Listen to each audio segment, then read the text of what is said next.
odamlarga ega bo'ling. Antikorrupsiya. Assalomu alaykum do'stlar, vatandoshlar. Antikorrupsiya ommaviy axborot vositasi Jahongir To'laganov, ya'ni biz o'zi 2025-yildan keyin 2026-yilda o'zimizni rejamizga qo'ygan bir maqsad bor edi. Ko'plab xalqimiz, ko'plab fuqarolarimiz dom qurilishlarga pullarini to'lab uysiz qolib, pulsiz qolgan holatlari bo'lib, murojaatlar ko'p bo'lganligi uchun biz Sardor bilan o'zimizni jamoa bilan bir kelishib, nima qarorga keldik Sardor? Ya'ni o'sha bir yangi qurilayotgan uy-joylarni borib turib, o'sha kelishilgan holatda o'zi bilan, ya'ni ruxsatini olib turib, o'sha hujjatlarni bir tekshirib, kelajakda o'sha joy bitadimi yoki yo'qmi savollarni qo'yib turib, keng ommaga taqdim qilmoqchi. Demak, do'stlar, biz qilgan rejamiz mana masalan qurilish ishlari ketayotgan joylarga borib, o'zimiz o'rganib, aynan hujjati bormi, imkoniyati bormi, joylashgan joylashuvi qanaqa, mana shularni hammasini o'rganib, xalqimizga haqiqatdan to'lov qilsa bo'ladimi, yo'qmi? Agar tadbirkorga nima qulayligi bor buni, yo nima zarari bor? Tadbirkorga qulayligi yo zarar tomoni, aynan hujjatlari bo'lsa unga tekin reklama bo'lib qoladi. Hujjatlari bo'lmasa, to'g'risi xonavayron bo'lishi ham mumkin. Shuning uchun nima demoqchi? Ya'ni reklama yoki anti-reklama. Ha, shunaqa. Shuning uchun biz hozir bu holat bo'yicha bir yaqin do'stlarimiz Chirchiq shahridan mana shu lokatsiyadan orqamizda turgan binodan to'lov qilish yoki qilmoqchi bo'lganlar murojaat qildi. Biz aynan shu joyga keldik va bu joyda hujjatlari bormi, yo'qmi? Birinchidan, ruxsatnomalari bormi, yo'qmi? Ertaga kadastr olish muammosi bularda bo'ladimi, bo'lmaydimi? Keling, mana shu hamma holatni o'rganib, sizni e'tiboringizga havola qilamiz. Hozir biz qaysi joydaligimizni tushuntirmoqchimiz. Chirchiq shahri juda aholisi yaxshi biladi. Mana orqamizda turgan joy Shabada degan joy, yonida mo'yka bor. Mana bu o'sha Brezikka prokuratura, umuman Amir Temur Shoh ko'chasi. Amir Temur ko'chasini juda ko'pchilik biladi. Ayniqsa xalq tilida Shabada desak, yaxshi tanishadi. Yo'lni bo'yida mana qurilayotgan bino orqamizda qurilayotgan firma esa Horizon Building. Mana hozir rahbariyat bilan bog'landik biz bu bo'yicha. Biz spektakl qilishni xohlamaymiz, odamlarni ham aldashni xohlamaymiz. Borini boricha kelishdik. Biz aytdik, bor hujjatingizni ko'ramiz, bor bo'lsa borligini, yo'q bo'lsa yo'qligini xalqimizga aytamiz dedik. Endi keling, Toshkent shahridan keladigan xaridorlar bo'lishi mumkin. Toshkent shahridan yo boshqa viloyatlardan mana shu joydan uy olmoqchi bo'lsa, ular uchun ham lokatsiyani Sardor tushuntirsin. Chunki Sardor Chirchiq shahrini yaxshi bilmaydi. Sardor Toshkent shahrida yashaydi. Aynan Sardor o'z Chirchiq shahrini bilasan, qaysi joyda turibmiz? Hozir qayerda turganimizni bilmayman, lekin bir narsani bilaman. Mana shu bir 500 metr tushsa Pedins deydi. Ha, Pedins. 100 metr tushsa ROVD bordi. Bitta men bu yerda prokuratura bor, 100 metr teparoqda. Men bu yerda bir 500 metrdan keyin adashmasam o'sha больница bor. Ha, Ya'ni keluvdik bizada. Shahar tibbiyot. Lekin aynan qayerda turganimni bilmayman. Eski yillardan beri, lekin mana bu Shabada degan restoran mavjud. Shu bilganim shu. Mana bitta bog' bor edi. Ha, Ro'sha. Ya'ni o'sha daraxtlar ko'p kislorodga boy joy. Demak, yo'lning yuzidamiz. Hozir keling do'stlar, hujjatlar bilan tanishish uchun ichkariga kiramiz. Assalomu alaykum aka, yana bir bor. Sog'misiz, salomatmisiz? Assalomu alaykum. Bizni bir narsa, mana o'zi rahmat yo'q demadingiz, bog'landik. Bog'langanimizda yo'q demadingiz, taklifimizga aynan boshqa tadbirkorlarga ham, quruvchilarga bunaqa taklif berishimiz mumkin. Aynan hujjati yo'q, o'zini ishida bir qo'pol qilib aytganda xaltasi bor tadbirkorlar bu taklifga rozi bo'la olmaydi. Sababi qo'rqadi, ertaga hujjatida bir kamchilik bo'lsa, biz uni o'rganib xalqqa e'lon qilib qo'yishimizdan. Lekin o'ziga to'g'ri, o'zi hujjat to'g'ri bo'lsa, meni fikrim shunaqa. Hali hujjatlar bilan men tanishmadim. Oxirida yakuniy fikrimizni aytamiz. O'ziga to'g'ri hujjati bor, hamma narsasiga o'yering bo'lgan tadbirkor bizni taklifimizga jon deb rozi bo'ladi, chunki ularga xalqimiz uchun tekin tavsiya bo'lib qoladi. Agar xo'p desangiz, shu kelishganimizdek hujjatlaringiz bilan bir tanishsak aka, mayli desangiz. Bo'ldi, xo'p, bo'ladi. Daqiqa o'tsangiz, hozir hammasi bilan tanishtirib chiqamiz. Xo'p, ketdik. Muzaffar aka, hozir bir yolg'on bo'lmasa agar bizga kelayotgan murojaatlarga bir qaraydigan bo'lsak, statistika qilib ko'rsak ham 50% quruvchilar shu hujjatini to'g'rilamasdan turib uylarni ko'tarib yuboryapti-da aka. O'shaning uchun ko'pchilik qo'rqib qolgan hozir dom olishga. Ha. Aynan o'sha patkatlavan dom deymiz biz, tayyor uylar emasda. Ha. O'sha patkatlavan domlarni sotib olishga fuqarolar qo'rqib qolgan. Ha. So'ng ertaga bitadimi, bitmaydimi degan tahlikatada ular. Shuning uchun o'sha bir Jahongir akam yaqinlari bor edi va Chirchiq shahridan uy olgan. Lekin hozir bilmaymiz, allanib qolganmi, lekin o'sha belgilangan vaqtidan ancha o'tib ketgan. Sizga ham to'lov qilgan ekanlar-da. Ha. Shunga hozir yo'lga Jahongir akamga yuring, aka bir kirib chiqaylik, qanaqa hujjatlari, joydami yoki joyida emasmi degan bir nima bilan keldik oldingizga. To'ppa-to'g'ri aka, hozir mana Chirchiq shahrida ham bunaqa holatlar kuzatilyapti. Toshkentda ham juda ko'p quruvchilar yo hujjatlari oxirigacha yetmagan va endi rostini aytadigan bo'lsak, hozirgi kunda bir xil quruvchilar hujjatlarini qilib turib ham qurilishni to'xtatib qo'yapti. Chunki yani moliyaviy modelni noto'g'ri hisoblab chiqqan, narxlarni arzon narx berib qo'yishyapti, xalqdan pulni yig'ib olishyapti-da, keyin qurilishni davom ettirmasdan yo'q bo'lib qolishyapti. Bunaqa holatlar ham bor. Buni boshqa sababi ham bor deb o'ylayman. Muzaffar aka, sababi o'sha misol uchun hozir sizda 1 kvadratli patkatlavan necha bo'lyapti aka? Bizda hozir endi proyektiga qarab, aka 500-600 dollardan boshlab o'rtacha shu dollarda aytadigan bo'lsa, endi 600 dollar, 700 dollar mana shunaqa. 600 dollar patkatlavan bo'lganiga Jahongir aka, bu bitsa avtomatik tarzda ko'tariladimi, ko'tarilmaydi? Aka, bizani tajriba, bizani korxonaning tajribasi, biz hamma uylarimiz boshlanayotganda, masalan 500 dollardan boshlangan uylarimiz hozir 1000 dollarga chiqqan bitgan holida. Va mana yangi loyiha boshlayapmiz. Bu yerda ham hozir katlavanda bitta narx bo'ladi. Qurilish o'rtacha 3 yil, 3,5 yil davom etadigan bo'lsa, qurilish bitishiga bu narx 2 barobar oshyapti. Endi butun dunyoda shunaqa, aka, mana Dubay tajribasi bor yoki Yaponiya tajribasi deymiz yoki o'zimizga qo'shni davlat Qozog'iston, Rossiyani oladigan bo'lsangiz ham hamma joyda shunaqa. Qurilish boshlanayotganda bitta narx, bitishiga yaqin narxlar oshib ketadi. Hozir quruvchilar haqida, boshqa masalalar haqida alohida gaplashamiz. Hozir menga eng qizig'i hujjatlar bilan tanish. Kelinglar hujjatlarga o'tamiz. Keyin fikr almashamiz.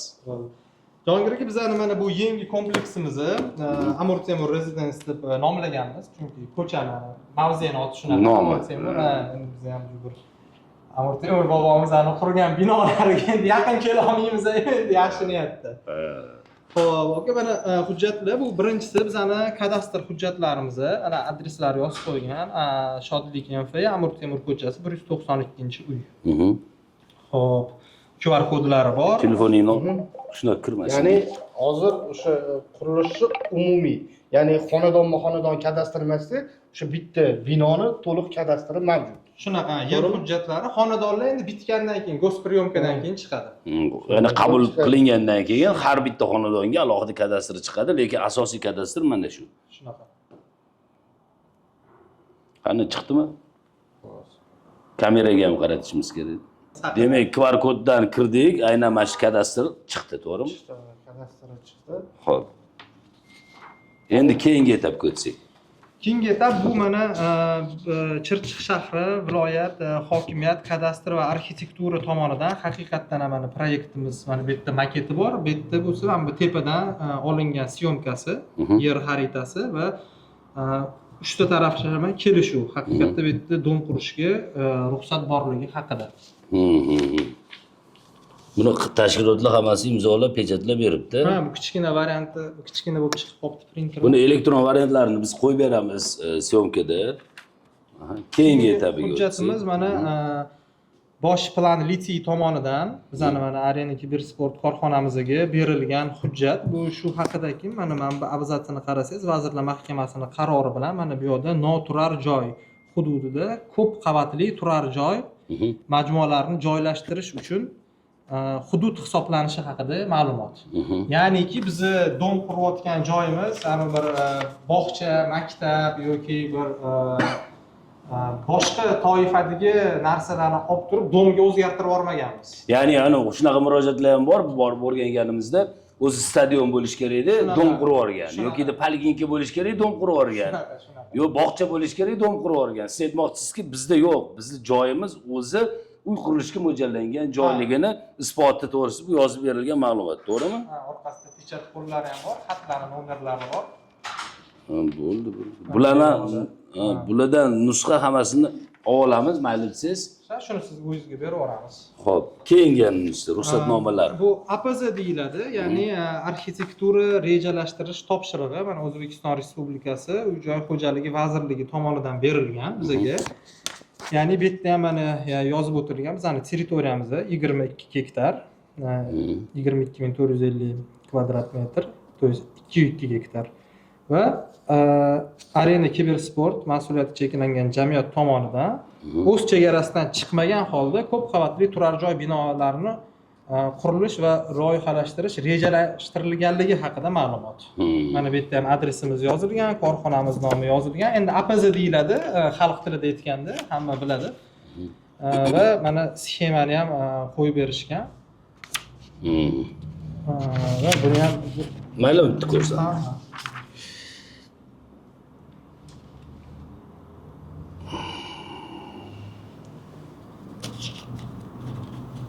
Buni ham shu MyGov orqali kirib bizning korxonani nomini tersa, menimcha Qurilish vazirligini bazasida chiqish kerak. Mana shu MyGovdan kirsa, o'zingizlar ham guvohinglar bo'lishi mumkin. Biz hozir tanishib o'qib chiqdik. Endi buni yana batafsil oxirida fikrimizni aytamiz. Bu ham mana shu Qurilish vazirligi tomonidan berilgan o'z hududimizdagi bino inshootlarini rekonstruksiya qilish, ya'ni bu endi eski binolar bo'lgani bu yerda biz buni auksiondan sotib olganmiz, ya'ni buni davlatdan sotib olganmiz. Bu yerlar qo'ldan qaysidir tadbirkordan sotib olib qurmayapmiz. Bizda hamma turar joy majmualarimizga olayotgan yerlarimiz hammasi ofitsial auksiondan sotib olingan. Ayrim holatlarda mana shu joyda bitta aniqlik kiritib ketsak, bu juda muhim ma'lumot xalqimiz uchun ham, tadbirkorlar uchun ham. Masalan, umuman yer o'ziga tegishli emas. Bir odamniki, ikkalasi kelishadi-da, yer mendan, uyni sen qurasan, men buncha dom meniki deb og'zaki yoki qanaqadir kelishib qolishadi-da. Keyin ani yo'q quradi, yo'q qurmaydi, bir narsa muammo chiqadi o'rtasida. Ani ikkalasi sudlashishni boshlaydi, yer meniki, binosini buzib olib chiqib ketsa, lekin o'rtada xalqimiz pul to'lab nima deydi? Kuyib qolyapti-da. Mana shunaqangi holatlarda demak siz aytmoqchisizki, yer o'zimniki. Biz auksionda o'zimiz olganmiz demoqchisiz, to'g'ridan to'g'ri. Shunaqa, biz mana oxirgi 3 ta obyektimizni biz shu tajribaga o'tdik. O'sha tadbirkordan yo qo'ldan yer sotib olmayapmiz, faqat auksiondan sotib olamiz. Chunki siz aytgandek mo'mmolar kelib chiqyapti. Yer egasi hujjatlarini to'g'irlab dom quruvchiga sotib yuboryapti-da, ertaga uni tegani bog'cha, stadion yana nimadir bo'lib chiqyapti. Biz auksionda ko'rib, davlat tomonidan bu yerga dom qurilish ruxsati bor joylardan faqat sotib olib o'sha quryapmiz. Eng to'g'ri yo'l ham mana shu shekilli o'zi hozir. Hozir eng tinch yo'li shu bo'lib qoldi. Chunki hujjatlarni baribir bir xillada endi mana sizda tajriba bor, advokatsiz, siz tekshirib ola olasiz. Masalan, bir xil tadbirkorlar ham oxirigacha tekshirmasdan olib qo'yib, yutib qo'yapti. Siz aytgandek, yer egasi bilan sudlashuv jarayonlari boshlanadi. Yo'qda tadbirkor kuyishi bitta tomonda, ikkinchi tomonda xalq kuyishi shunaqa. O'zi uysiz yurgan xalq yana qanchadir pulga kuyib, uni uy olish yana necha yilgadir kechikib ketyapti. Shunaqa va yer egasi ham ko'pinchalik bizda loqaydlik qilib, o'zini yer uchastkasini toifasi o'zgarib ketganini ham bilmaydi-da. Gen planda nima tushganini ham olib betga dom qursa bo'ladi deb sotib oladi. Shuning uchun biz faqat auksiondan olamiz va mana Qurilish vazirligidan shu o'zimizning hududimizda rekonstruksiya va inshootlarni qurish uchun ruxsatnoma berilgan. Bu yerda ham mana noturar bino bo'lgan. O'zimizning adresimizni, obyekt qurilish maydoni, umumiy maydoni ko'rsatilgan. Va mana arxitektura shaharsozlik kengashida ko'rib chiqish natijasi ijobiy deb yozib qo'yishgan. Ekspertning nomi va sanalari bor. Bu yerda ariza raqamlari hammasi kirgizilgan. Shu MyGovdan olingan ma'lumot bu ham. MyGovda demak mavjud. Ha. Xo'p. Yana nima hujjatlarimiz bor? Xo'p, bu hujjatimiz mana shaffof ekspertiza xulosasi, ya'ni zaключение государственной ekspertiza deyiladi. Davlat ekspertiza markazi bor. Ya'ni shu biza bu yerda qanaqa bino quramiz, qanaqa turda bo'lishi kerak va shu haqida o'zini loyihasini ko'rib chiqish natijasida o'zini xulosasini beradi. Bir qator tashkilotlar mana bu yerda ham yozib qo'ygan nomi, ko'rsangiz mana bu yerda natijasi ijobiy mana loyihani ko'rib chiqish natijasi. Mana shu kengash. Mana bu yerda loyiha nima bu yerga qurilish mumkinligi yozilgan. 5 qavatdan yuqori ko'p funksiyali jamoat majmualari, ofis binolari, yer osti, yer usti garajlari, ya'ni parkovkalarni nazarda tutishgan. Bino 5 qavatdan past bo'lishi kerak emas, shuning uchun biz 9 qavat qilib tanlaganmiz. 9 qavat plus mansardasi bor yana. Va mana loyihani ko'rib chiqish, mana yechim to'g'riligi haqida to'g'ri to'ldirilgan va shunga o'xshagan ma'lumotnomalar kirgizilgan. Biz endi ko'p joyga borsangiz bir 2-3 ta hujjat beradi-yu, men siz kelishingizga bir Yo'q, bizga ham 9 ta hujjat tayyorlab qo'ydim. Bizga ham shu kerak, bizga ham shu kerak. O'sha asosiy hujjatlarida o'sha Ha. sotib oluvchilar bilish kerak bo'ladi. Xo'p, bu mana qurilish va kommunal vazirligi xo'jaligi tomonidan mana viloyat bosh arxitektori qo'li va pechati bilan ya'ni bizani obyekt bo'yicha Toshkent viloyatida majlis bo'lib o'tgan, kun tartibi yozilgan va kun tartibi bo'yicha mana bizga keyin qaror berishgan. Mana Vazirlar Mahkamasining tegishli qarorlari ko'rsatilgan, me'yorlar ko'rsatilgan. Va mana bu yerda ham yozib qo'ygan ariza raqamimiz, bizning buyurtmachi Arena Kibersport korxonasi o'z chegarasidan chiqmagan holda 5 qavatdan yuqori ko'p funksiyali jamoat majmualarini qurish. Va mana SHNK normalari bo'yicha barcha ruxsatlarimizni yozib chiqishgan. Ya'ni hozir o'sha SHNK talablariga to'liq javob beradi hozir obyektingiz, to'g'rimi? Ha, mana o'rganib chiqib, qo'l qo'yib, pechatni qo'yib, mana Arxitektura tasdiqlab beryapti ularda. arxitektura tasdiqlab beryapti. Xo'p. Ketidan bu davlat ekologik ekspertizani xulosasi, mana QR kodlari ham bor. Mana ijobiy xulosa deb bergan, ya'niki biz bu yoqda shu ekologiyaga zarar yetkazmagan holda barcha ruxsatlarni olib, qurilish ishlarini boshlash uchun ruxsatnoma. Bizning korxonamiz mana bu loyihani ishlab chiqqan korxona nomi. Mana endi QR koddan buni ham tekshirib olsangiz bo'ladi. Bularni bitta ko'ravermaydi. Mana o'sha mana buni berishga asosda bu, mana buni berishga Shunaqa. asosi mana bu narsa-da. Mana o'sha kengash, ses hammasi bor bu yerda. O'sha quyosh tushishi, boshqasi. Agar bu bo'lmasa buni bermaydi, Yo'q, buni xulosa. bermaydi. Bu xulosani bermaydi. Shuning uchun bu alohida turaversin. Xo'p, mana buni ya'ni kodlari, QR kodlari bor. Bu mana qurilish montaj ishlarini boshlanishi uchun obyekt ro'yxatdan o'tkazilganligi haqida ko'chirma. Ya'ni o'zimizning hududimizda qurilish montaj ishlarini boshlash uchun hamma ruxsatlarimiz bor. Mana shahar sozlik qonunlarini agar buzsak nima jazolar va normalar keltirib o'tilgan. Demak, bu qurilish jarayonlarini, masalan, shu gassin deymiz xalq tilida, gassin to'liq nazorat olib boradi. Qaysidir loyihadan chiqilganda, bo'chiqi bo'lsa, o'z boshimchalik bilan nimadir o'zgartirish kiritilsa, unga ham masalan davlat qarab turgani yo'q, to'g'rimi? Tomoshabin bo'lib. Ha, yo'q, hozir endi raqamlashtirish ancha avjiga chiqib ketdi-yu. Boshqa viloyatlarda qanaqa bilmayman, bizda mana gassin inspektori har bir haftada bir marta keladi. Plansheti bilan keladi. Oldin qanaqa bo'lardi desangiz, gassin inspektorlarida planshet bo'lmasdi-da, qurilish korxonasidan kelib hujjat so'raydi-da, u hujjatlarni qalbaki qilib ham mana bizda ruxsatimiz bor deydi. Endi u gassin inspektori u telefon qilib, rostdan masalan, deylik, kolonna rigel 40 ga 40 bo'lishi kerakmi, 30 ga 30 bo'lishi kerakmi, uni ko'ra olmaydi-yu. Quruvchini qo'lidagi hujjat bilan solishtirib, to'g'ri ketayotgan ekan deydi. Bunaqa holatlar ko'paygandan keyin hozir gassin inspektorlariga maxsus planshetlar berilgan. Shundoq kirsa, butun loyihangiz ba'zidan ularga chiqib turadi. Joyida aniqlaydi. Joyida aniqlab o'lchab ko'ra oladi. Betonni markasi bormi, armatura qanaqa to'qilyapti, kolonna, rigellarni nechiga nechi bo'lishi, etajlarning balandligi, zinalar va hokazo. Даже mana bu armaturaga boylanadigan kichkina simlaringiz razmerigacha ko'rsatilgan. Bu demak, tekshiruv jarayonlari ham o'z davlatimiz tomonidan rivojlanib, o'sha qattiqroq nazoratga olingan. Oxirgi 1 yil, 1,5 yilda kuchayib ketdi nazorat. Endi har xil voqealar bo'lganidan keyin kuchaytirib yuborishdi. Shu yangicha ana chet eldagi bo'lib qoldi endi. Hozir gasni ham aldolmaysiz endi voz kelsa. Ha, bu muvofiqlik sertifikati, bizning QR kodi bor, buni ham haqiqatan bizning korxonamiz qurilish korxonaligi haqidagi ma'lumot. Ha, demak, sizlarning korxonalar qurilish bilan ishlaydigan aynan shunaqa korxona. Ha, iminna shuni tasdiqlab turibdi. Ha, qurilish korxonasi. Ha, ya'ni ani shikalat chiqaradigan firma don qurmayapti degan masalada endi. Xuddi shunaqa. Ya'ni reytingi bor-da o'zida. Ha, reytingimiz bor. Sir bo'lmasa reytingga qanaqa ayta olasizmi? Reytingi bizda hozir bitta S. Endi hozir kuni kecha prezidentimiz tomonidan majlis bo'lib o'tdi. Shu masalaga to'xtalishdi. Ozgina buni ham to'g'irlashsa, yana reytingimiz oshadi, chunki hozir masalan lizingga olgan qurilish texnikalaringizga o'zi sizga ball berish kerak, so'nggi pul to'lab kelasiz, ball bermaydigan qilib qo'yganda-da. Hozir buni to'g'rilashyapti. Endi unga demak lizingga olingan bo'lsa bal bersa, ani oshadi-da, to'g'rimi? Texnikalariga ham bog'liq.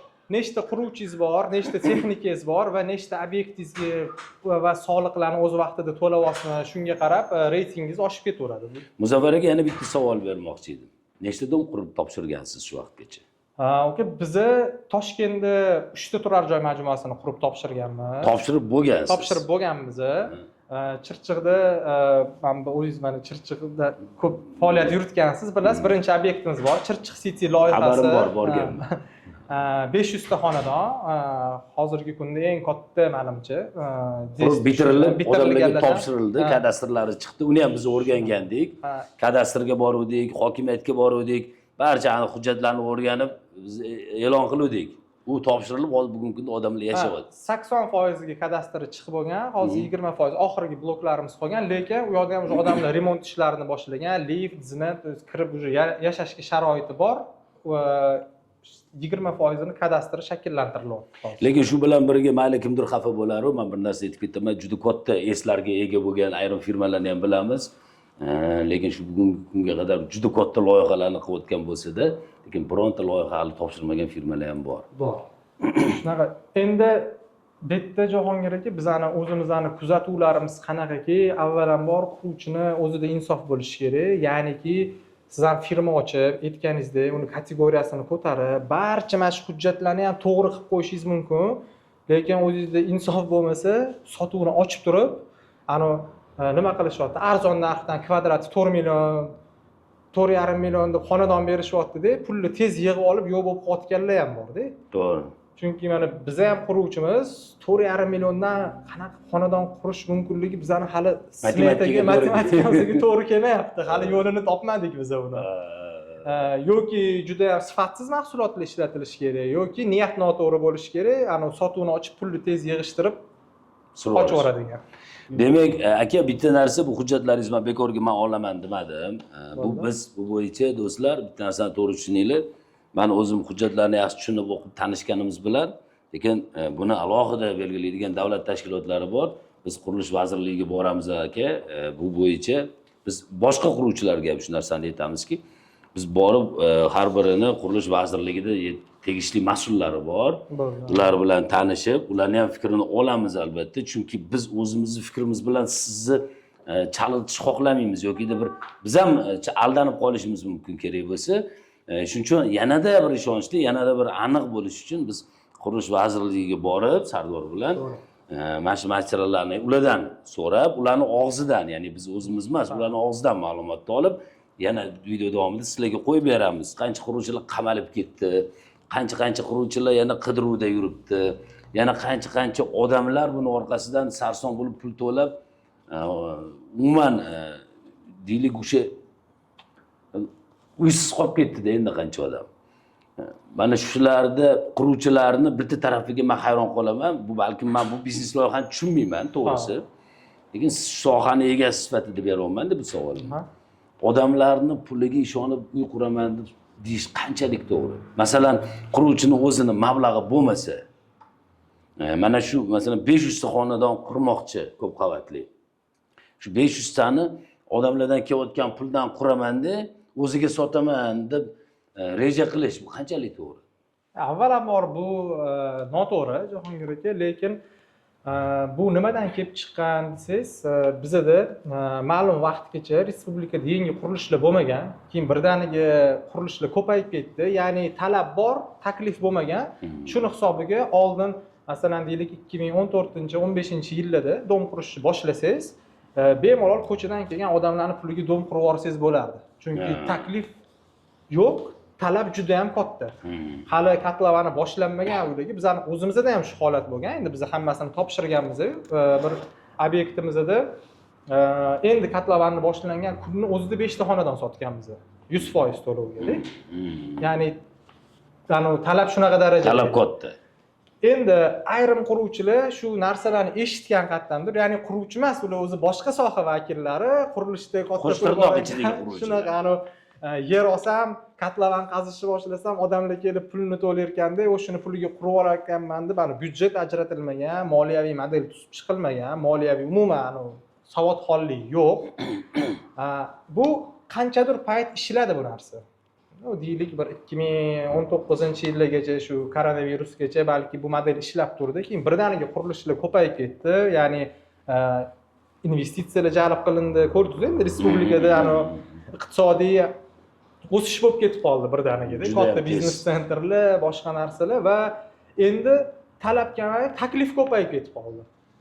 Lekin eskicha fikrlaydigan, hozir boshlasam odamlardan pul olib qurib olaman deydigan odamlar o'sha yerda adashdi. Chunki sotuv to'xtab qoldi birdaniga.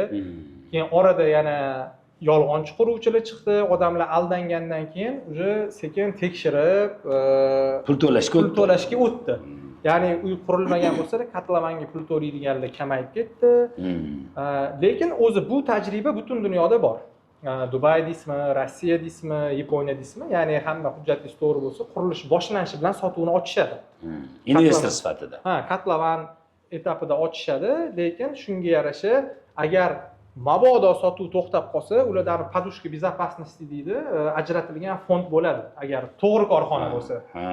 Sotuvdan pul kelmasa, bu pul ya'ni zapasdagi pul deymiz, ham xalq tili bilan aytganda, o'shani olib quriladi yoki bir xil quruvchining endi banklar bilan shartnomalari bor. Banklar moliyalashtiriladi, boshqa investitsion fondlar moliyalashtiriladi. Bu endi to'g'ri modelda. Keling endi Muzaffar aka sal ochiqroq bo'lsa ham so'rayman, xafa bo'lish yo'q, chunki biz tavsiya qiladigan firma yo masalan biz boya ham aytdik, biz o'rgangan firma yo xalqqa reklama bo'ladi, yo uni aksi. Sizda kapital qanaqa? Masalan, siz ham nechta xonadan quryapsiz birinchidan? Bitta. Hozirgi loyihangizda Amir Temur ko'chasidagi loyihada. Kapital nimaga tayangan? Odamlardan keladigan pulga tayanganmi yo o'zingizning kapitalingiz ham yetarli darajada bormi? Xo'p, Jahongir aka. Juda og'ir savol berdim, men to'g'ri tushuning. Oka, biz ham avvalambor endi shu ko'chada yurgan odammiz, nima deydi, xalq orasida yurgan odammiz. Bizani hozirgi kunda asosiy yo'nalishimiz qurilish va undan tashqari endi maktab yo'nalishimiz ham bor. Maktabni ochishni boshlaganmiz. Endi qurilishni bo'yicha aytib beradigan bo'lsak, boshlanishida bizda ham shunaqa bo'lgan. Ya'ni loyihalarni boshlaganmiz, odamlar pul to'lagan, tezda o'sha pulga ko'tarib yuborganmiz. Birinchi, ikkinchi loyihalarimizni va bizani endi plyusimiz nimada bo'lganki, mana endi otam o'zim ustozim, bizani pullarni olib, gelik, hovli, villa qilib yashashga ruxsat berishmagan. Hozirgi quruvchilar qiladi, hamma biladi-da buni. Shaharda nechta hozir gelik yuribdi deb qarasangiz, yaqindan ko'p quruvchilarniki bo'lib chiqadi, o'sha xalq puliga olib borishga. Biz o'sha pullarni hammasini qayta reinvestitsiya qilib, o'zini tikib ketaverganmiz. Loyihalarimizda mana hozir birinchi borgan loyihangiz Chirchiq City loyihamizda 450 ta xonadon bor va noturarlar bilan hisoblaydigan bo'lsak, bir 500 ta xonadon deymizmi? 500 taga yaqin turar va noturar obyektimiz bor-da. Ertadan ham agar ishonsangiz, hali hech qaysi pulini biz foydaga chiqazmadik. Ya'ni uni yangi loyihamiz Amir Temur Residence-ga to'liqligicha, cash flow deydi, pul oqimini bu yoqqa yo'naltirganmiz. Ya'ni pulni olib gelik olmadingiz, pulni olib chet ellarga dam olishga ketmadingiz. Chet ellarga dam olishga boramiz. Endi bundan tashqari o'zimizning bizneslarimiz bor. Endi chunki yangi loyihamiz mana Amir Temur Residence bu 1200 ta xonadondan iborat. Biz xudo xolasa xalqdan pul tortmasdan turib birinchi loyihamizga tikkan pulimiz va undan xalqdan sotganingizda foyda ishlaysiz-ku, o'sha foyda pullarini bu yoqqa to'liqligicha yo'naltirganning o'zida biz bu loyihani ko'tara olamiz. Va qolaversa bizga hozir adashmasam Chirchiqdagi har nechta bank bo'lsa, hammasi bizga taklif tayyor turibdi. Qurilishga pulingiz yetmasa, biz berishga tayyormiz. Lekin biz kredit olmaymiz. Biz kreditga qurmaganmiz hech qaysi uylarimizni. Bizda hammasi shaxsiy o'zimizning mablag'imizdan shakllantirilgan. Ya'ni 100 ta xonadon qurganmiz, keyin 200 ta qurganmiz, 400 ta, 500 ta, endi mana 1200 taga keldik shunaqa. Shunaqa insofli quruvchilar 10 mingta, 100 mingta xonadon bor xonadonlarni qurish nasib qilsin, chunki sizlarga o'xshab vijdon bilan yondashsa, men o'ylaymanki, odamlar uysiz qolmaydi, pulsiz qolmaydi. Mana ko'pini bilamiz. O'zim 3-4 ta quruvchini yaqindan taniyman. mayli endi ularni ismini aytmay xafa bo'lib qolishi mumkin, lekin bir qarasangiz haqiqatan Gelikda keladi oldimga, bir qarasangiz Matizda keladi. Men tushunmayman ularni nimaga unaqa. Yo'q, ularning ekonomikasida hisob-kitob to'g'ri emasmi? Mana shunaqa. Mayli, u shaxsiy ishlari. Lekin do'stlar, ichkariga kirib hozir xo'p desangiz qurilish jarayonlarini bir olsak, undan keyin biz bu bo'yicha vazirlikda borib aniqlik kiritib, video davomida sizlarga vazirlikning fikrini, ma'lumotlarini sizga taqdim qilamiz. Demak, xo'p desanglar ichkariga kiramiz. Jahongir aka, yana bitta life hack ko'p quruvchilar aytmaydi. Men balki kuzatuvchilarimizga manfaatli bo'ladi.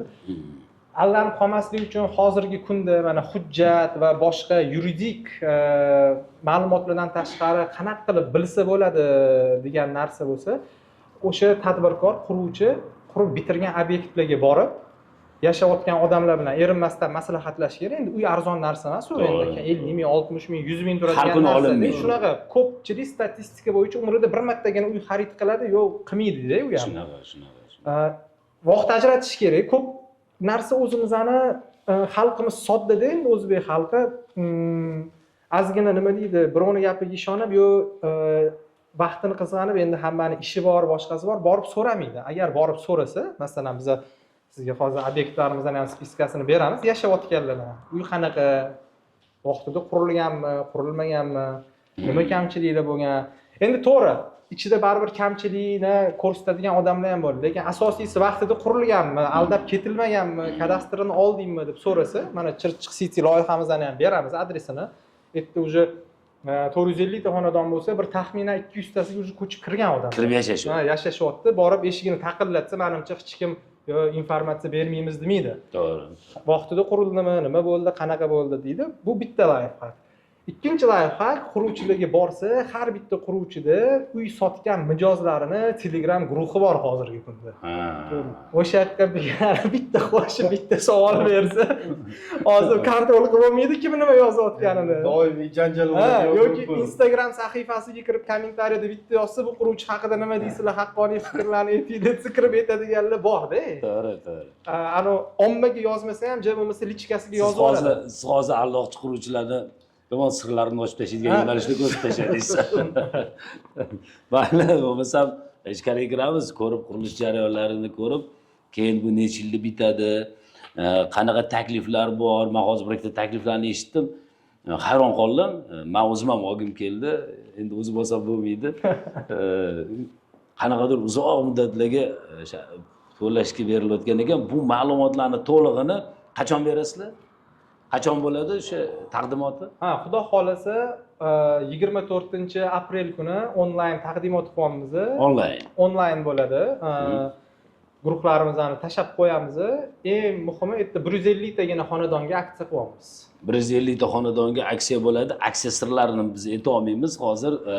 Sababi o'sha aksiyadagi bo'ladigan qanaqadir yengilliklar, odamlarga oson uy olish takliflari 24-aprelda onlayn aksiyada qatnashing va o'sha 150 ta xonadonni biriga ega bo'ling. Va siz uyli bo'lsangiz, biz ham xursand bo'lamiz. Chunki siz shu uyda yashasangiz, shu uyda yaxshi ishlar, duolar, ibodatlar bo'lsa, bu demak bizga ham yetib boradi, chunki sababchi bo'lgan bo'lamiz.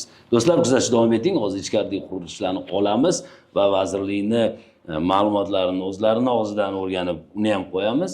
Shu bilan birga yakuniy o'zimizni xulosamizni oxirida bildiramiz. Kuzatishda davom eting. Yana bitta narsa so'ramoqchi edim. Muzaffar aka, hozir aytdingiz, kredit olinmagan, kredit olinmagan dedingiz. Lekin ko'p joylarda mana hujjatlari to'liq zo'r bo'lsa ham, demak hozir sizni har bitta binoni qurishingizga kadastr chiqadi. Mulk huquqi bor, to'g'rimi?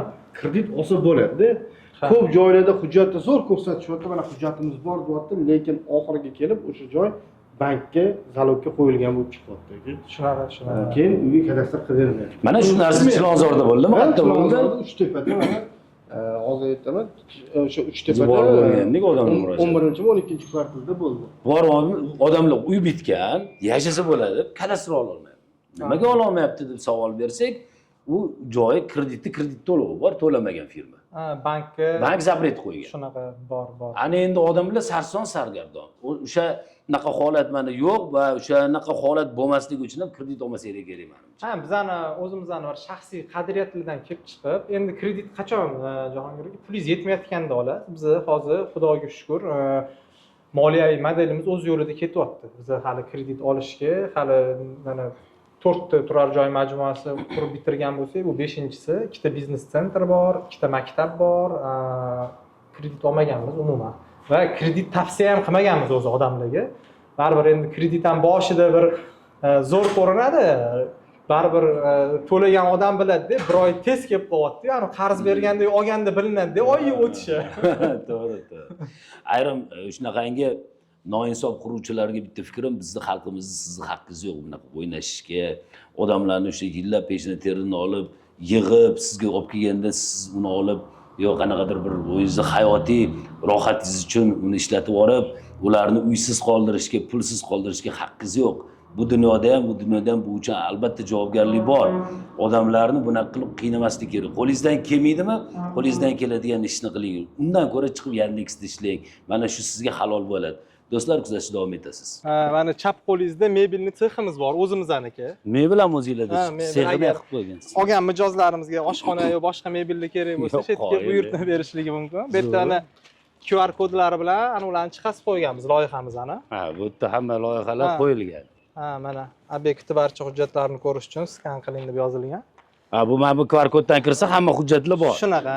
Bu vazirlikning qo'ygan talabi ham shu shekilli hozir. Shunaqa. Bu Yunusoboddagi bir quruvchiga borganimizda yo'q edi. Yo'q. QR kod ham yo'q edi, qismi yo'q edi. Lekin sotuv bor edi. Sotuv bor edi. Yopiligi. Mana bu yerda ko'rib turganingiz Jahongir aka, bu texnika o'zimizdaniki, Shavandalar. Firmani balansida. Bu mana beton zavod. Biz ham betonni ko'chadan olmaymiz.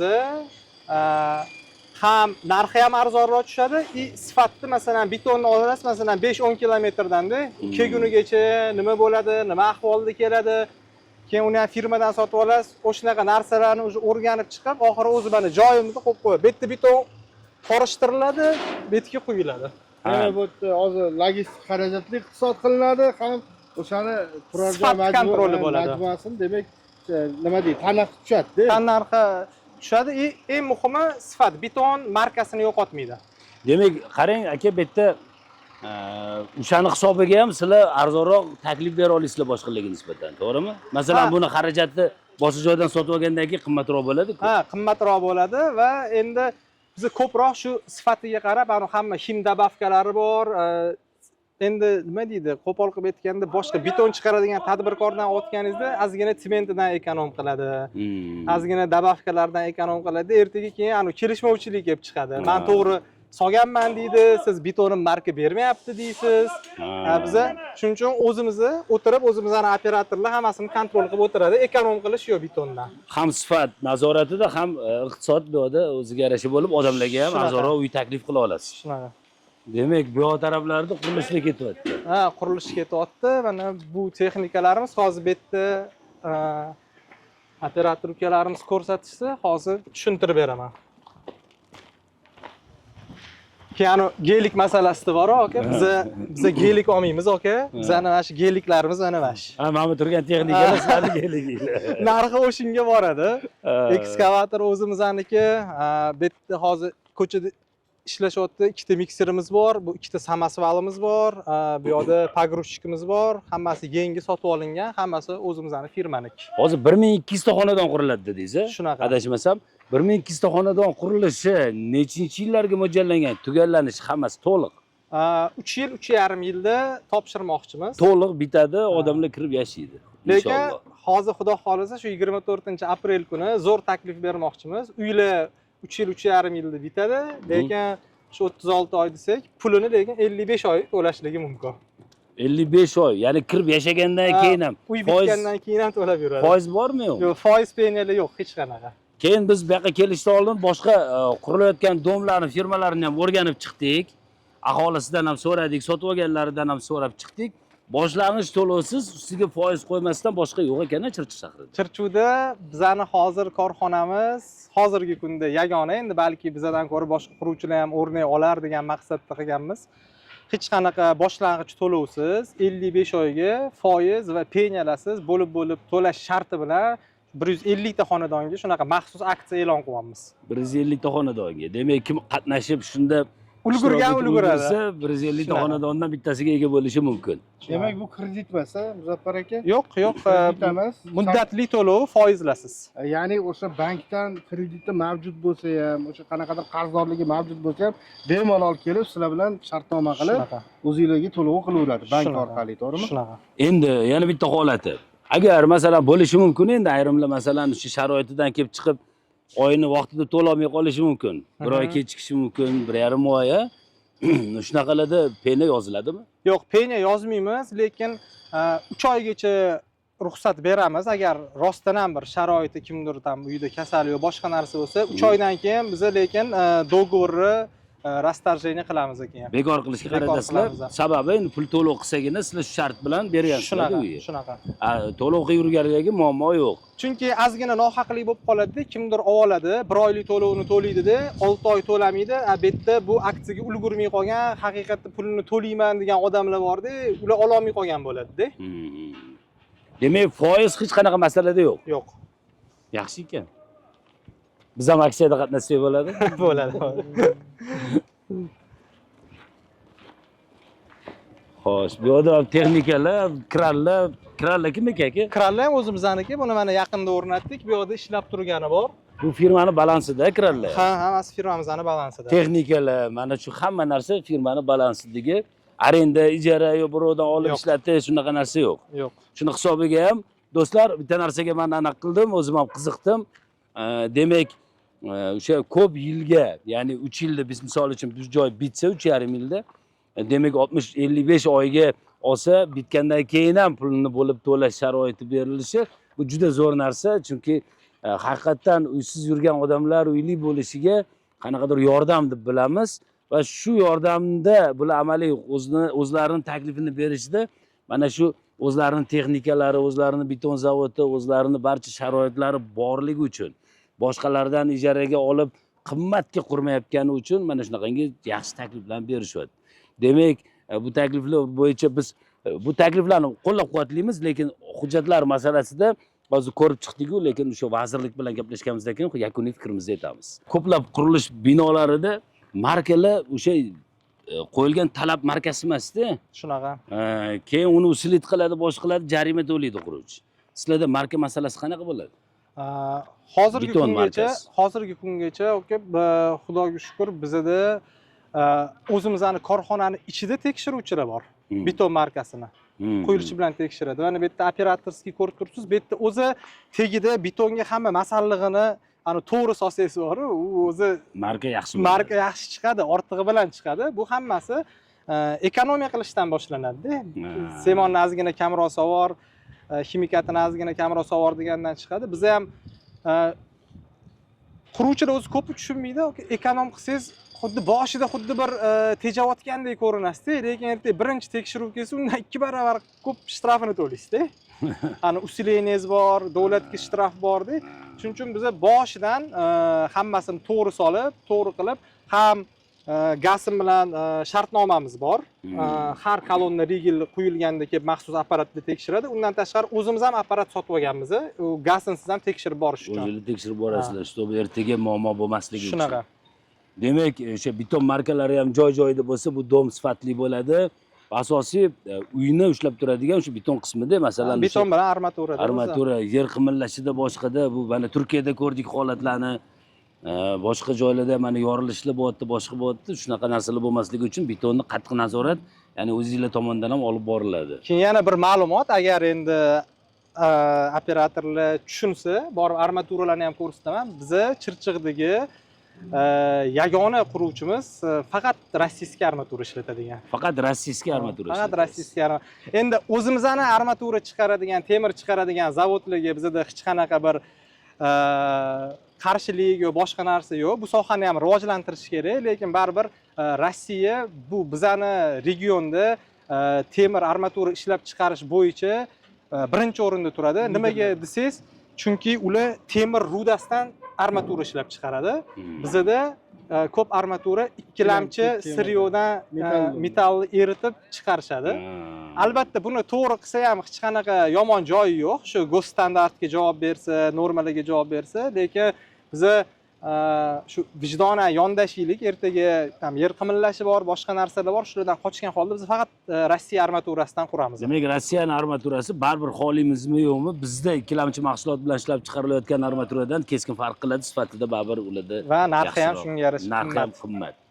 Qimmat bo'lsa ham sizlar mana shu narsani qilyapsizlarki, ertaga xotirjamlik uchun odamlar uyida xotirjam yashasin. Endi vatanda aka bir marta olinadigan narsa-yu, ertaga qarg'ishga qolib yurgandan ko'ra ozgina ko'proq rasxod qilarmiz, duo qilishsa undan ko'ra. Lekin buni ko'pchilik tushunmaydi. Uyi endi tashqi ko'rinishiga qarab baho berishadi, chunki armaturangiz ham katlavani tagida qolib ketadi, betonning ichida qolib ketadi-da. Lekin bizda mana hozir tushirib qo'yganmiz, hammasini borib tushunadigan odamlar bo'lsa ko'rib olib.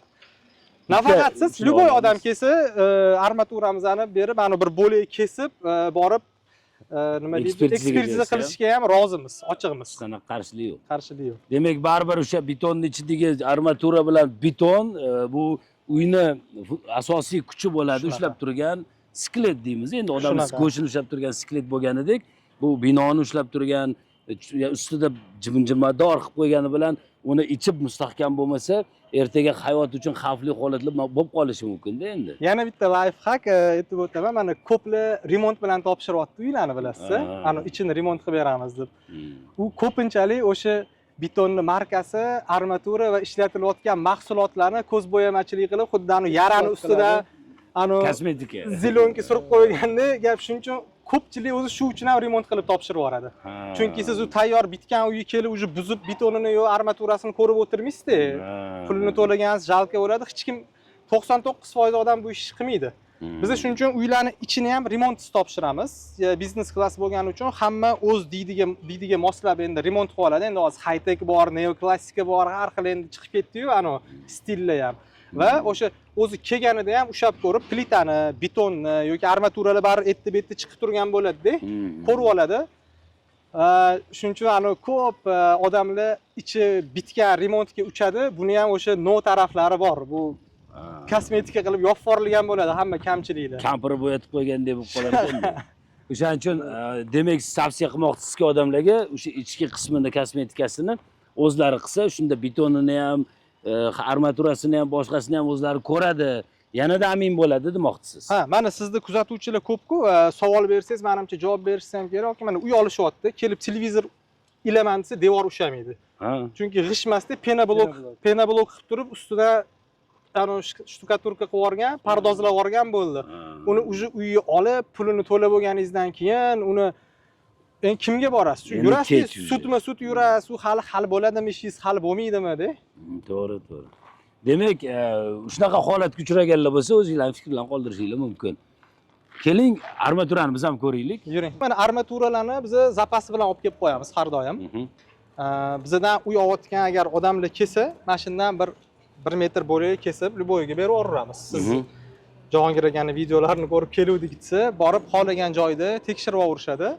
Va yana bitta muhim jihat bor, mana shu ko'rib turgan narsalar opalubka deyiladi bu narsa. Bu ya'ni devorlarni, konstruksiyalarni beton quyayotganda har tarafdan siqib ushlab turadigan narsa. Teleskopichskiy stoykalar bilan. Buni ham ahamiyat bergan bo'lsangiz, hozir ko'plar hali ham taxtaga fanera qoqib, terakdan to'sin qilib ishlatishadi. Biz o'sha santimetrgacha to'g'ri chiqishi uchun mana shuni olganmiz, chunki agar hozir aniq esimda yo'q-u, mana shu 5 ta podezimizning o'ziga $250,000 olganmiz shuni. Ekonom qilmaslik uchun shuni o'zi. Taxtadan qilsangiz arzon tushardi-yu. Taxtadan qilsa bir 5 barobar arzonga tushardi. Taxta ham kifoyaga qolardi baribir. Endi taxtani etib ishlatib yuborishadi. Biz o'sha kolonna, rigel, hamma balandlik, betonning sifati bu yoqqa o'ynab ketmasligi uchun, qorin berib yubormasligi uchun mana shu Alwood kompaniyasidan olganmiz. O'zbekistonda liderlardan bittasi. Hamma mahsulotlarni biz eng qimmatini olamiz. Muzaffar aka, bitta savolim bor-da. Mana hozir ikkinchi qurilish obyektingizga kelyapmiz. E'tibor bilan qarasam, ustini fasad ko'rinishini g'isht bilan qilasiz-da. Nima uchun? Jahongir aka, bu облицовочный g'isht deyiladi, ya'ni fasadli g'isht. Nimaga deganda, hozir bazalt qilishyapti, keyin ustidan kraska berishyapti. Buni endi oddiy xalq tushunmaydi-ku. Buni quruvchi odam tushunadi.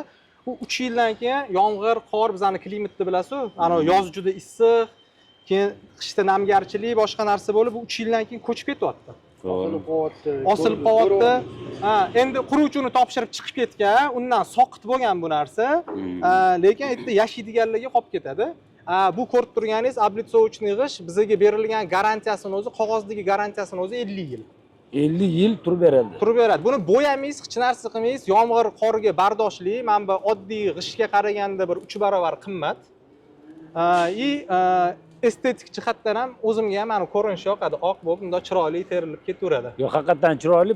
Sababi aytayotganingizdek mana oddiyroq qilib odamlarga tushuntiraylik. Uy ustini emulsiya qilib qo'yishadi, yo travertin, bu ko'chadigan narsalar quyoshda rangi o'zgaradi va uzoq yilga bormaydi. Masalan, 5 yilga borar, borsa 10 yil, lekin qaysidir joylari shu vaqt ichida baribir tashlab yuboradi, tushib ketadi, o'zgaradi. Mana облицовочный g'ishda demak 50 yil turishi uchun siz oshiqsiz, shunaqa qilib berasiz odamlarga, fasad qismi ertaga ancha yillar mobaynida chiroyli tursin deysiz. Shunaqa. Ana bir chiqib ketdi internetlarda, bir-biriga bir urish sinib ketadi. Qani urib ko'rchi desa. Yo'q, qoyil, sinmas ekan. Qoyil.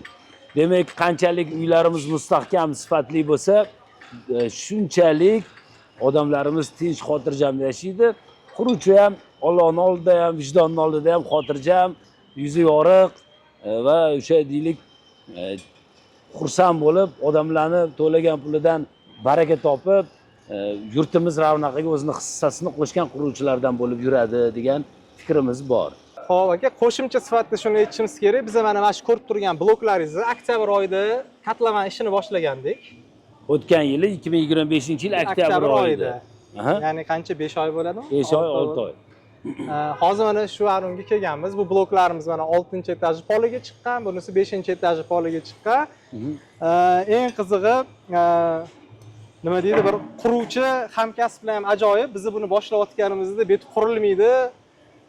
Bular katlaman qilib qo'yadi, bo'ldi degandi. Mana hozir o'zingiz ko'rsangiz bo'ladi, qaysi ahvolga kelgani.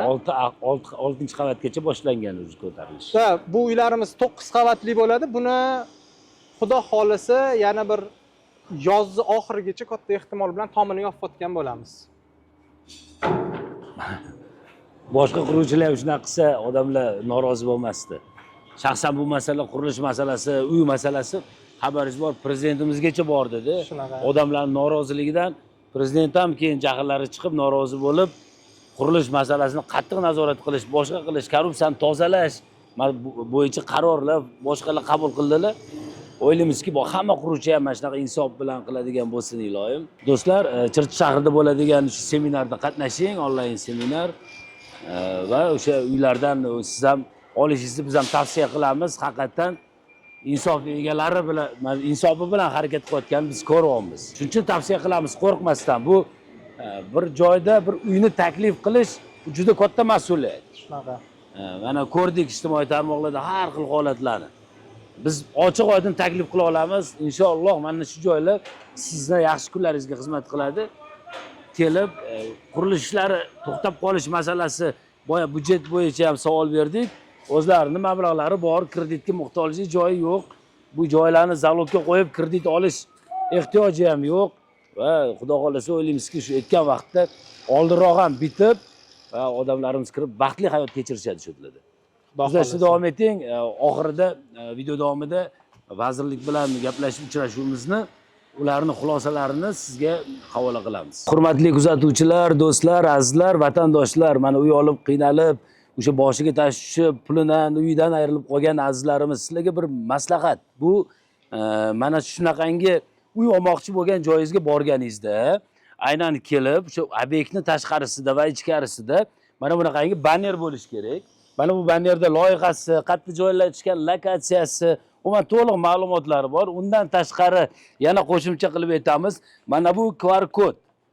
Ko'pchilik xalqimiz sodda bilmaydi. Mana shu QR kodni telefoningiz orqali kirib ursangiz, mana shu obyektni barcha hujjatlari chiqish kerak.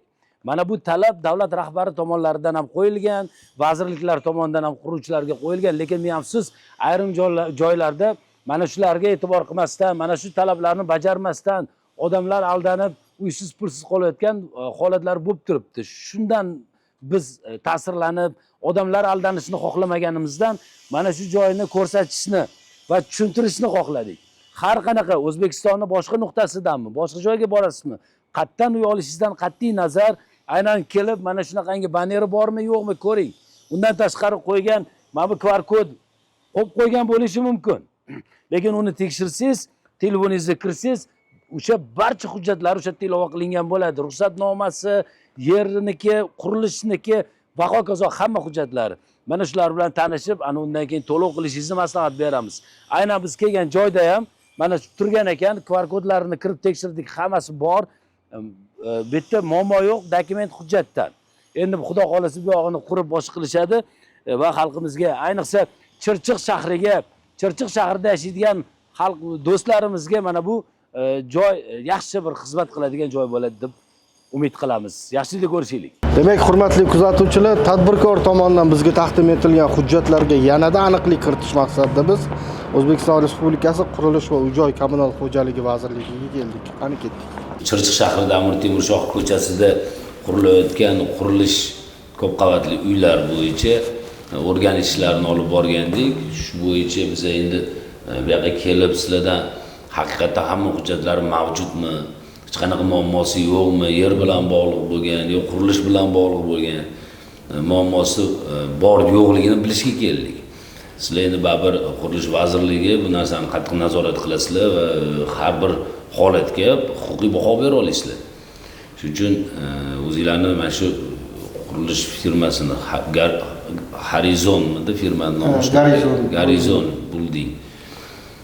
Hozir biz shu bazadan ko'rib bor desa bor, yo'q bo'lsa yo'q desanglar biz shunga qarab keyin materialimizni e'lon qilardik. Bo'lib, mana DSHK o'z platformasi orqali ko'ramiz. Bu platforma hamma uchun ochiq platforma. Hozir manzilni aytsangiz, hozir bu ko'rganingiz boshqa obyekt bu, to'g'rimi? Yo'q, xuddi o'zi. Xuddi o'shani o'zimi? Hozir Horizon deganlariga, u nomi brend nomi. Bo'ldi.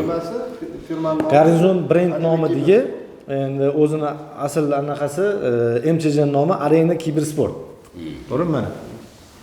O'zi ko'rishingiz mumkin.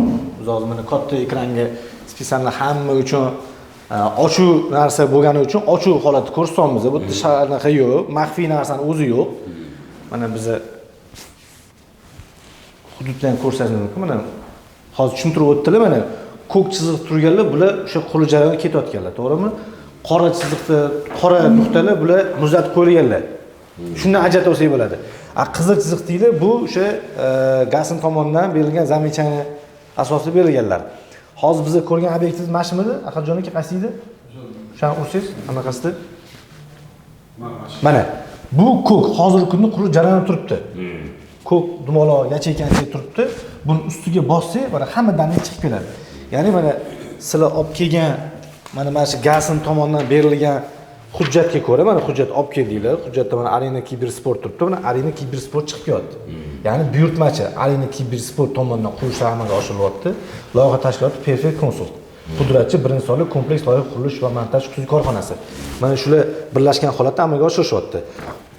Loyihachi reytingi ham ko'rsatilgan, pudratchi reytingi ham ko'rsatilgan. Hammasi ko'rsatib o'tilgan. Undan tashqari siz yana hujjatlarni ko'rish uchun mana shu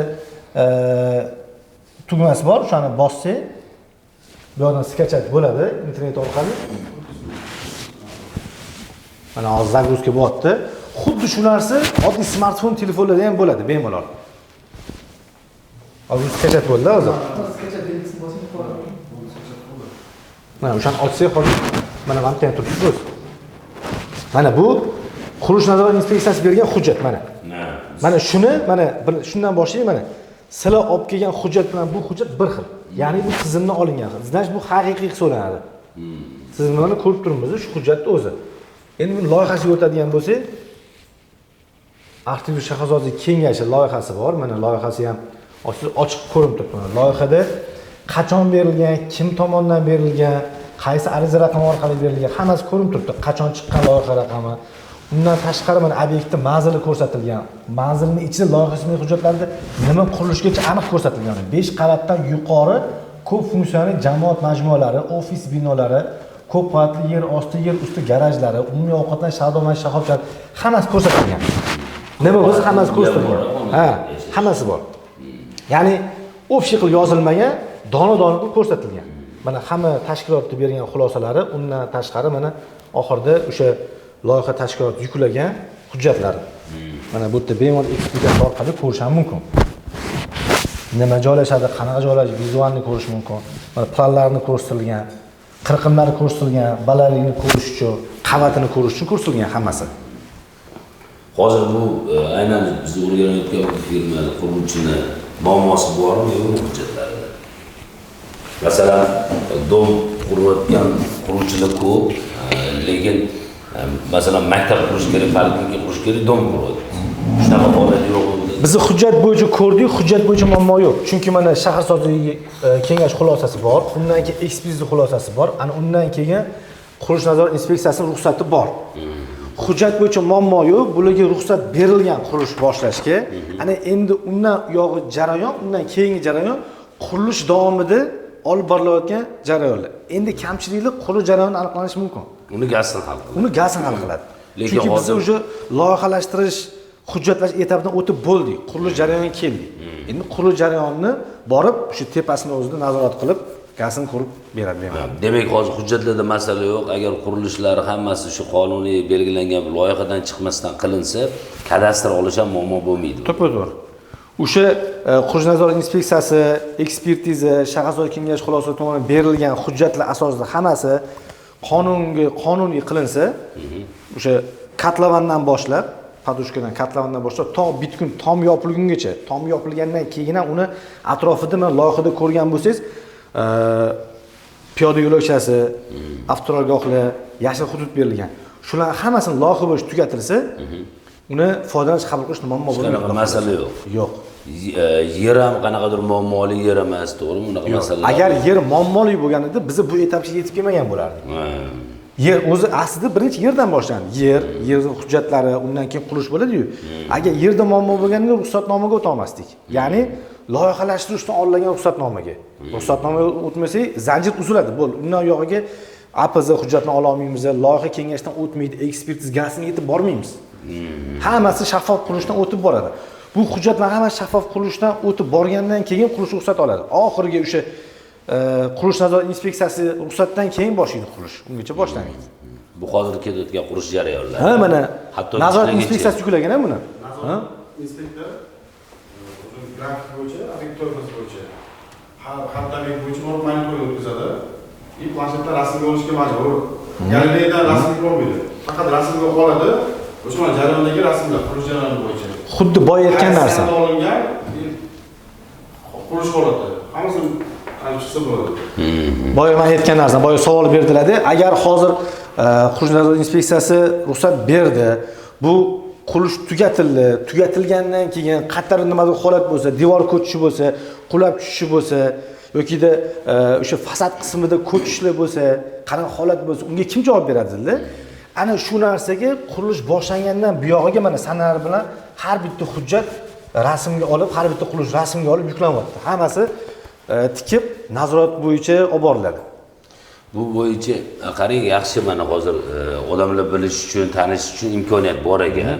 Masalan, qayergadir borish ham shart emas. Yo'q, umuman. Mana shu DSHK qaysi qanday kiradi bunga? Qaysi o'zini shu ssilkasi bor. Mana DSHK nuqta, mana shuni bemalol ko'rsam bo'ladi. dshk.shaffofqurilish.uz. Mana shu ssilkaga kirishadi. O'zi platforma ochiladi. Platforma ochilgandan keyin hududni tanlashadi. Hudud ochilgandan keyin bir xillarga tushunarli bo'lish uchun biz endi hozir mana bu yoqdan mana shu Google kartaning ko'rinishini to'g'irlaganmiz. Mana может buni boshqa ko'rinishga o'tkazishimiz mumkin. Mana buni holatda ham qilishimiz mumkin. Agar yo'q, men bunaqa kartani tushunmayapman, men Google karta bo'yicha topishim kerak desa, buni qulayligi ham bor. Mana. Bemalol topa oladi. O'zi yurgan yo'llardan, ko'chalardan hammasi ko'rinib turadi. Demak, kirib bemalol hamma hujjatlarni o'zlari ham tanishib, biz qanaqa ko'rayotgan bo'lsak, faqat tushunarli bo'lishi uchun biz ochiq platformani katta ekranda ochib ko'rsatyapmiz. Xuddi shu narsani smartfon orqali qilsa ham bo'ladi. Internet kerak bo'ladi. Jarayondagi obyektlar tugmasini bosib olish kerak. Ha, mana shuni bosish kerak bo'ladi. Endi bir xillik kirganda qani menda Toshkent viloyatida gazdan ro'yxatdan hamma obyektlar tochkasi bilan chiqadi, lokatsiyasi bilan. qora, qizil, ko'k bo'lib turibdi. ha, o'zi mana shu hamma narsa bizni tushuntirib bermasa ham ko'rsatilgan. Mana bu yerda mana ko'k nima belgiladi? Jarayon turibdi. Qizil nimani bildiradi? To'xtatilgan. Qora nimani bildiradi? Muzlatilgan. Shundan qarab bilsang bo'ladi. Agar o'rganilayotgan obyekt shuni yaqinlashtirgan bir qora bo'lib turgan bo'lsa, bo'lib bu muzlatilgan ekan bu obyekt. Значит, bu obyektni men tanlamaganim ma'qul degan tushuncha kelib chiqadi o'zi. Odamlar ya'ni aldanmasligiga bu imkoniyatni birdaniga bilish. Platformaga kirgandan keyin o'sha tanlagan yacheykalarni tanlagandan keyin bu narsa ochiladi. Bir xil hozir kirgandan keyin menda ko'rinmayapti-ku. Bu tashkilot o'zi uchun bo'lsa kerak deb o'ylab qolish mumkin. Yo'q, mana shu yerda obyekt bor, qurilish obyekti, qurilish jarayoni obyekti, qurish tugalangan obyektlar. Shuni bossak o'zgaradi o'zi mana. Jarayonli obyektlarni qurish tugagan obyektni bossa, mana o'zgaradi o'zi.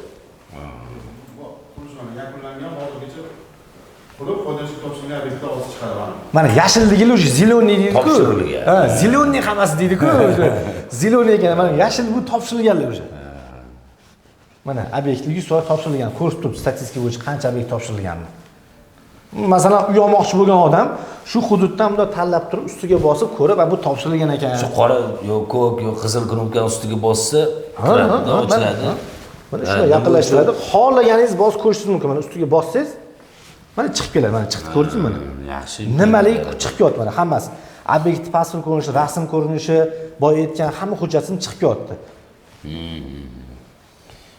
Demak, hozir bu holat bo'yicha mana Qurilish vazirligiga shaxsan xodimlariga minnatdorchilik bildiramiz.